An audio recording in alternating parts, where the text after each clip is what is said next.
আসসালামু আলাইকুম বন্ধুরা, কেমন আছে সবাই? আজ আমি বানাবো আমের কাসুন্দি। এই কাসুন্দিটা কম করে 1 মাস নর্মাল টেম্পারেচারে রেখে কাঁচের বয়ামে রেখে খেতে পারবো। তার জন্য নিয়েছি আমি একটা কাঁচা আম নিয়েছি বড় ধরনের, 3টে কাঁচা লঙ্কা নিয়েছি, রসুন নিয়েছি, চিনি নিয়েছি, এটা হচ্ছে সাদা সরিষা,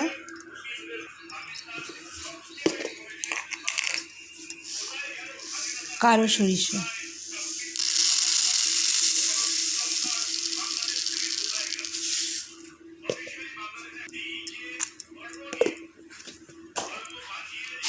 এটা আগে আমি পেস্ট করে নেব।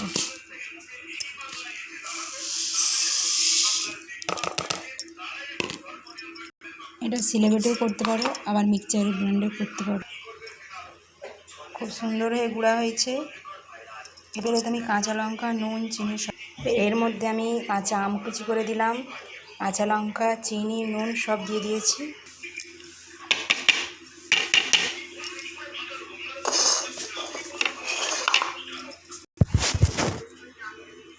সরিষার তেল দিয়েছি, এবার নুন দেবো, আর একটু বেশি করে নুন দিতে হবে যেহেতু টক আছে আমটা। এটা মেখে আমি কাঁচের বয়ামে ঢেলে নেব।